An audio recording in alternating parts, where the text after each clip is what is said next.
today I'm going to be sharing with you 20 useful adulting life hacks that will hopefully help you through your journey of adulthood and beyond. What's beyond adulthood? I'm not sure. Let's talk about finance, let's talk about finding a job, let's talk about organizing your life, and all the things that you wish you learned in school but you didn't. In the United States, they say you are legally an adult when you turn 18 years old. I think you're really an adult when you have to be independent and you can't depend on your parents as much anymore. Now that's going to look different for every single person. Everybody is different. In your early to mid 20s, you are trying to figure out what you want to do for the rest of your life as a career, and you're trying to figure out who you are as a person. All in all, you're trying to figure out your identity. Now, before we go on with the rest of this video, I want to give a huge thank you to today's sponsor, which is a makeup company called Florasis, and I got ready using all of their products today. Florasis is a luxury Chinese makeup brand, and visually their packaging is stunning. Flora is the goddess of flowers, so Florasis uses flower essence in their products to make it skin nourishing, while sis comes from the word sister. Their vision is to shake up the cosmetic market with Eastern beauty by bringing global users the most aesthetic and natural makeup products. First, I got a lip care set which helps exfoliate, hydrate, and prime my lips, and one of the key ingredients is ginseng. The Yurong Dendrobium Hydrating Fluid Foundation is tailor-made for dry skin with 77.7% Hydrocare essence, so it creates a clear and natural look. The Flawless Jade Breathable Pressed Powder helps with all-day shine control, and it has a long-lasting and soft matte finish. The ultra-finely milled powders feel lightweight on the skin, and it allows our skin to breathe. It's non-cakey and great for acne-prone and sensitive skin like mine. There's also this Fairy Peach Blossom Ultra Light Setting Powder. This ultra light powder is light as air and instantly blurs imperfections, hides pores, and lays down a soft matte finish.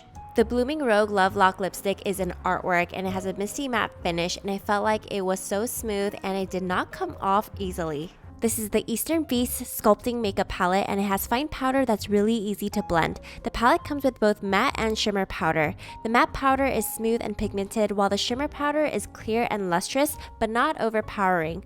The formula is enriched with peony and calendula extracts along with moisturizing ingredients, which makes the powder more delicate for a seamless look. The carving is a miniature relief engraving craftsmanship with 3D patterns. This palette is truly a 4-in-1, and I love how versatile it is because you can use it to contour, you can use it as eyeshadow, to highlight, and to blush your cheeks.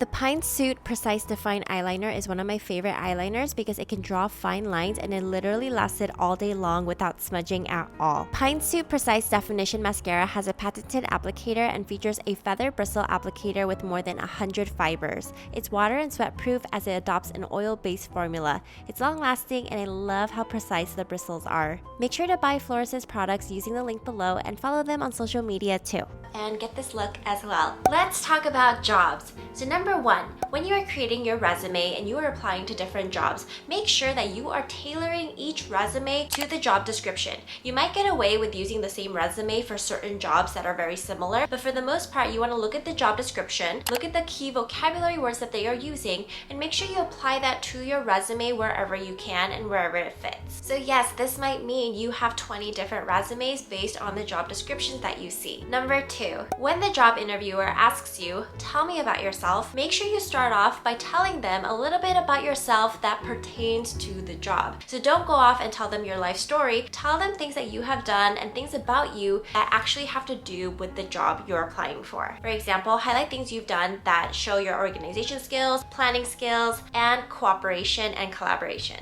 And if you feel like you have none of these and you have no experience, then you really need to go out there, go volunteer, and gain some experience. Number three, if the job interviewer asks, tell me about any weaknesses that you have. Think of something that may look like a weakness but can be flipped to be a positive. For example, for me as a teacher, I used to always say, I feel like I am very soft-spoken. But as long as I have a classroom routine that helps regulate my students, I know that my calm demeanor can actually help calm my students as well. Or one of my weaknesses is having the propensity to finish a task immediately when I know that if other people are involved, it is going to take some time. Number four, networking is so important when you are looking for a job or trying to get a job somewhere. It is going to be so much easier if you know someone at that job, and also voicing, hey, I need a job, I'm looking for a job, do you know anyone or do you know any openings? When there is a job opening, companies and businesses are flooded with a bunch of resumes. What is going to help you stand out It's a referral. If an actual person can vouch for you, that is going to put your resume at the top and can help land an interview.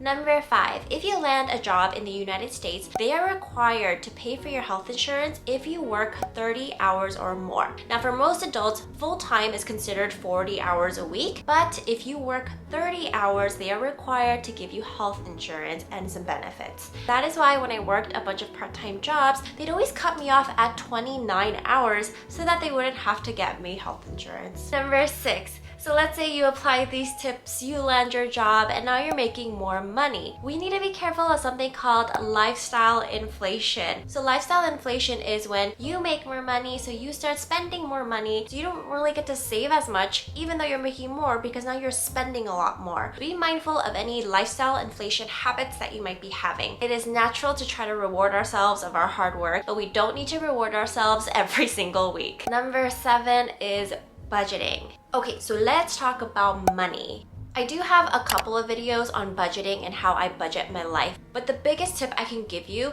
is literally list out what you spend every month. That is a non-negotiable. That is bills. That is things that you know need to be taken out, like a car payment. All of those things are non-negotiable. Some negotiable things are food, gas. It just kind of depends on how often you're going out versus how much money am I actually making. Then I look at my negotiable list and I make sure that I am saving more than my negotiable list. I also have a savings schedule. So I always set a goal for myself that by December of whatever year we're in, this is how much I want to have saved up, which means every month I will have to save X amount. So far things are harder because I'm paying for a wedding. Number 8, especially in the United States, if you want to rent an apartment, they're going to ask for your first month's rent amount, and they're going to ask for a security deposit that is the same amount as your rent. Now the security deposit you will get back when you move out, depending on how you leave your space. So if you took care of the apartment well and you didn't make any holes in the walls that are huge, then you'll most likely get your full security deposit back, and you can apply that to the next apartment you live at. When getting an apartment, you also have to fill out an application, and there are a bunch of websites like Zillow, apartments.com, and Trulia, which are the 3 websites I always use when I'm looking for apartments. And you'll fill out an application, and you also need good credit. Number 9, in the United States, if you want to buy a house or a car or apply for a loan, you need to have a credit score. What's crazy about a credit score is that no one's gonna give you credit if you don't already have credit. But there's actually 3 pretty simple ways to start building your credit. Number 1, you can have a co-signer. So for me, when I got my first car, I signed and then my dad signed right there too, which means that he is also just as responsible as I am. Number 2, you can be an authorized user on someone else's credit card. For example, let's say I have a credit card. I can put someone's name under me and say they are an authorized user of my card, and then all the credit card payments that I do and I make, it will influence their credit score too. A third thing you can do is a prepaid credit card, which kind of acts like a debit card where you load the card with some money and then you use it and you pay it back like a credit card. Now, credit cards are not a bad thing if you are responsible with your money. You should not be maxing out your credit card. You should be keeping it as low as possible, and you shouldn't owe the bank anything. So I always like to pay off my credit cards immediately after I use it. Now, the benefits of a credit card is that you end up getting points the more you use it. And as you save up points, you can use that on hotels, airfare, and all of that. This brings me to my next point. This hotel over here ranges from $800 to $900 per night. But if you use credit card points and you just click the use with points feature, it will tell you how many points it'll take for you to stay there. Number 11, as of this video, if you make more than $12,550 per year, which is about $1,045 every single month, you must file your taxes. For most people, they filled out a W-2 when they started working. For me, as an elementary school teacher, I also fill out a W-2. Most people who work for someone have a W-2. Most people who work for themselves have a 1099. If you only have a W-2, it actually is beneficial to just file your taxes by yourself because it's usually free and it's really easy. So you don't need to go pay someone to do that for you. It's really just you plug in all the numbers and bam, you are done. Some sites I've used in the past are Credit Karma as well as TurboTax. You're literally just filling out, okay, what does box number 1 say? What does box number 2 say on your tax return? And then you file your taxes. Now let's get into the life habits of adulting. So number 12, set boundaries and be okay with saying no. As a people pleaser, I felt like it was very hard for me in the past to say no to people because I felt like I was being mean or I felt like people wouldn't like me. I am learning that we need to really set boundaries in order to have healthy relationships with people and a healthy relationship with our work and with ourselves. I appreciate the offer, but I will not be able to do it. Number 13, one of my favorite things that I've learned in my late 20s after going to therapy is learning about coping mechanisms. So we are the way we are for a reason. Trauma is real and we have learned things in our lives going through situations, and we have learned different ways to cope in order to protect ourselves. For example, one of my coping mechanisms is to feel angry whenever I feel when someone's ignoring me or I feel really misunderstood. Now that I recognize that that is usually how I cope with feeling misunderstood, unheard, and unseen, I can recognize it, and instead of focusing on being angry, I think, why am I feeling so misunderstood right now with this person? Because they definitely don't want to do that to me. So why don't I have a conversation about that instead of being angry? Which leads me to my next point, number 14. If you can afford therapy, I think it's beneficial for everyone to go at least once in their lives or to go through a little season where they go through therapy to really learn more about ourselves. You don't need to have something really wrong with you to go to therapy. Everybody wants to learn more about themselves, about the world around us, and why we are the way we are. If you have health insurance, on Psychology Today, you can actually filter out your health insurance and put in little filters to find a therapist for you, and you may not find the therapist that you really click with right off the bat. It's okay to try other ones too. Number 15, this is the time where we really need to take care of our bodies before anything happens.